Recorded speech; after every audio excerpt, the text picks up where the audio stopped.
Assalamualaikum warahmatullahi wabarakatuh. Perkenalkan, nama saya Putri Indah Rahayu dengan NIM 200421134. Di sini saya akan menyampaikan materi pada pertemuan 6 yang membahas tentang strategi perencanaan pembangunan dengan mata kuliah perencanaan pembangunan. Perencanaan pembangunan adalah sebuah proses penetapan sebuah tujuan setelah memperhatikan pembatas internal dan pengaruh eksternal yang kemudian mengartikulasikannya dengan jelas sebagai strategi atau langkah-langkah yang harus diperhatikan untuk mencapai sebuah tujuan.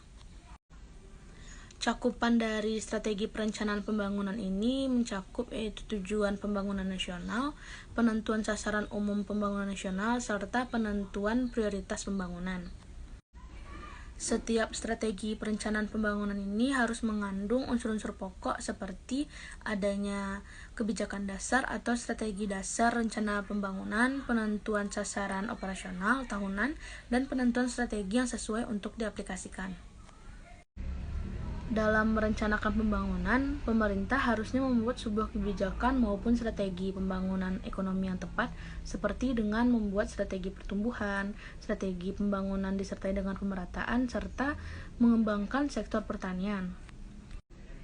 Langkah-langkah perencanaan pembangunan yang dapat diambil sebagai panduan yang pertama yaitu mengidentifikasi masalah dan kebutuhan yang perlu diatasi.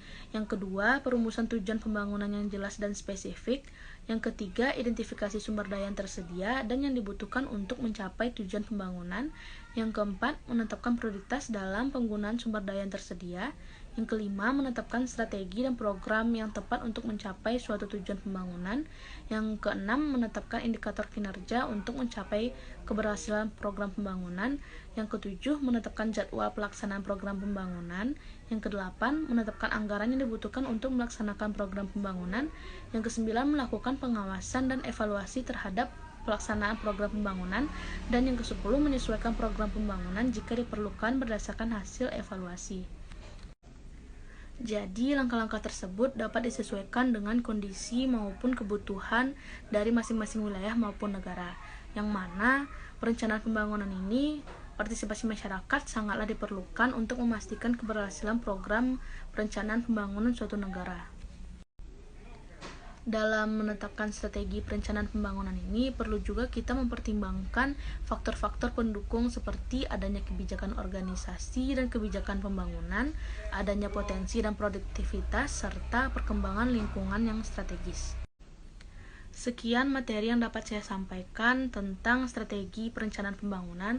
Apabila ada kesalahan kata, mohon dimaafkan. Semoga ilmu bermanfaat. Wassalamualaikum warahmatullahi wabarakatuh. Bye-bye.